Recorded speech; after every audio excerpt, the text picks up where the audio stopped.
Have you ever had a problem that you couldn't solve and people around you weren't able to help you? Your parents can't speak English or they just don't understand. Your older siblings busy doing their own thing or you don't have any siblings. These are the problems that kids in other schools have. They don't have anyone around them to be able to help them. Did any of you have this problem? Did any of you wish you had someone around you to be able to help you with your schoolwork, with subjects you didn't understand? I know I wanted to help, but I couldn't get it. My mom was working, and everyone else around me couldn't be able to help me. Hello, teachers, students, staff, class of 2016, honored guest, and Director Riverall. My name is Kevin Lopez, and this is my senior talk, Tutoring at the Malcolm X Library. Many seniors are working on tutoring programs on our beautiful campus.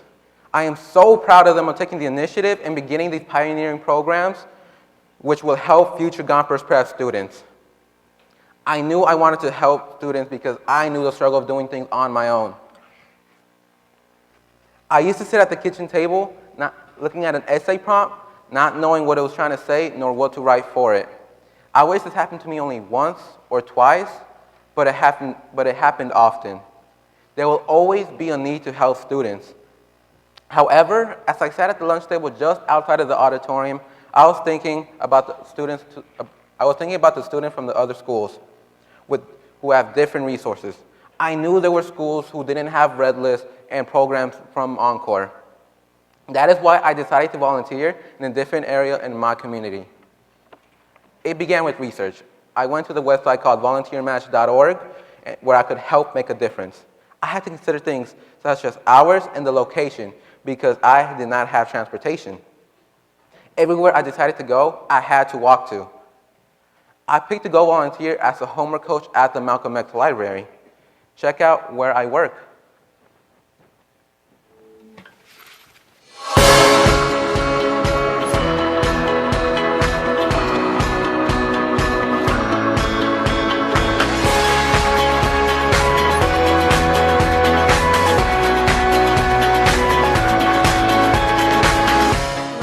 To the Valencia Malcolm X Library.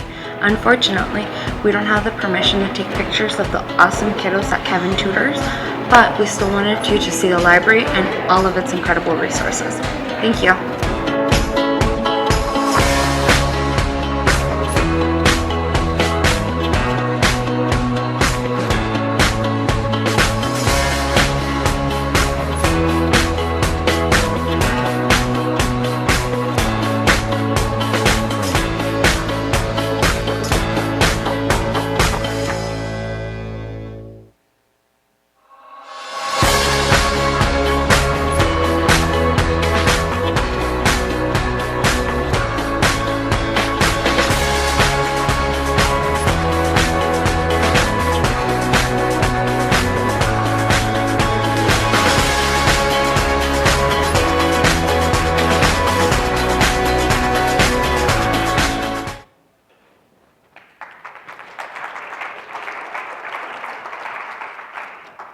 When I first arrived, I went to the front desk and asked if I could volunteer.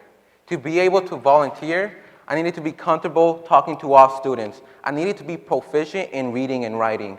I needed to be knowledgeable in multiple subjects. I needed to be willing to learn and follow directions. I needed to be patient, empathetic, mature, and flexible. Lastly, I needed a background check.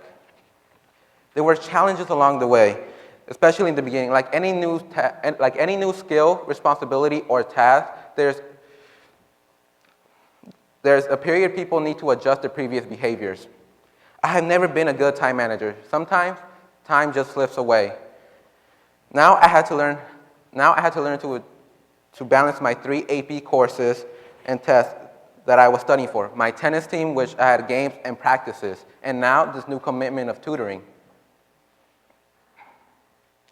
I learned to make a calendar and write out when I had to do things that I needed to do. I would look for days without tennis games to go volunteer. I am still in the process of becoming a more productive and better time manager. But this experience helped me prepare for college and know that there are certain things that I still need to learn to do. Second, I had to learn that every student learns differently. Just because I could understand something in the way that I explain it doesn't mean that they would be able to understand it. I had to find a different way for them to be able to understand it. I had to find a different way for them to be able to understand what I was trying to say. The biggest obstacle that I had was establishing a connection with students. On the surface, this has to do with getting to know them and bond with them, which is important if you are teaching someone because the students are shy and resistant to new people. However, there is more to this. When you do not know students, every session is a challenge. You do not know what they know or what they don't know. You don't know what subjects they excel at or what subjects they struggle with. And you don't know what the best way to talk to them is or how to best explain certain topics. This is important to me personally. I believe that everyone has a chance to succeed. They just need the opportunity. I saw the picture once that spoke to me. I want to share it with everyone in the audience. This picture spoke to me because it shows that people cannot have the same of everything. Some people need more in order to have the same amount of help or opportunity. If we had equity, then everyone would have the same opportunity to succeed by getting what they need. Equality is not equity. Recently, I learned some new information regarding to school funding. Did you know that funding is dependent on 3 levels of government? Schools get money from federal, state, and local governments. Property taxes support most of the funding that local government provides for education. Wealthier, property-rich localities have the ability to collect more in property taxes.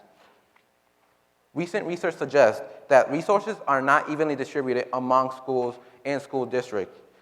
Then that some schools, often those that serve students with greater needs, receive less resources. Students in working class communities already face a higher level of obstacles than those in wealthier communities.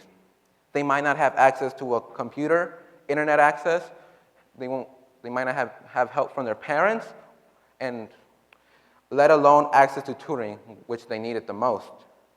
These are things that other students may have. Students from working class families are the students that need most help and resources, and yet they attend schools that give the least. How does this make sense? While I alone cannot change funding policies, I can make an impact by tutoring students in other schools. Again, this is not at Gompers Prep. I am talking about district schools who depend on district funding. I am so grateful to be a part of Gompers Prep where I had access and help to what I needed. I want to help students who are not as fortunate as I was. Throughout this experience, I have become more patient. I had to learn to wait for children to process the new information and understand what we were talking about. I also have become a better communicator. I had to talk to different kids at all of the time and quickly learn how to connect with them regardless of how different they were. This, in turn, gave me more confidence to approach anyone in a conversation. More importantly, before this, I wanted to be an electrical engineering major and pursue a job in the science field. Since helping students, I am considering majoring in math or science to eventually become a teacher. I felt really good to help students and to teach them the new material. It felt like I was helping them succeed. This mattered to me because I do not like seeing people struggle. And when I know they are capable of succeeding, I want to see my students go off to college and make a difference in their lives and in their family lives like I am doing for mine now. Getting an education is life-changing for you and future generations. Personally, I am doing this to support my family financially. I have a younger sister who I hope follows my path in building a legacy for our family. If you change one generation, the next generation changes. Cousins, brothers, sisters, nieces, and nephews all have a greater opportunity in the future for success as a legacy is built. I don't ever want my family to be in poverty and face challenges financially.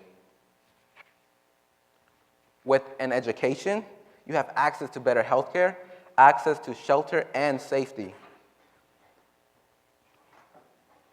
Where it means not being able to be afraid where your next meal is coming from, and having the luxury to buy healthier meals, to buy broccoli, avocado, strawberries, grapes, salmon, and other healthier products.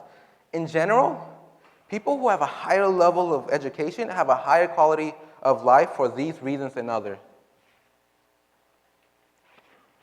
In thinking about the impact this has done for the students that I work with, I think about Martin, an 8th grader who struggled with algebra. We initially worked with the quadratic formula, where he spent a half hour just memorizing the formula, plus the time it took him to apply it. The thing is, if he did not get this help, he would have continued to struggle in math class and would have fallen further and further behind. I have seen a difference with him and his level of frustration with math. Before, he came in confused and feeling hopeless with math. Now I see him wanting to learn and face challenges. This one student. There are many more I work with and many others who also work with students. Together, we can have an impact on their lives. Regardless of your income, there are still services available. Go to teachers and use your resources. There is free help out there. I want to bring back the picture I showed you one last time. This time, I want you to wonder something. If you are an underclassman, I am speaking to you. Consider how fortunate you have been to not be at a school without resources, to be at a school full of loving teachers and fully functioning classrooms. Now think about those without these opportunities. Donating an hour of your time a week would really make an impact on someone else's life. And it might just change yours too. This concludes this portion of my senior talk.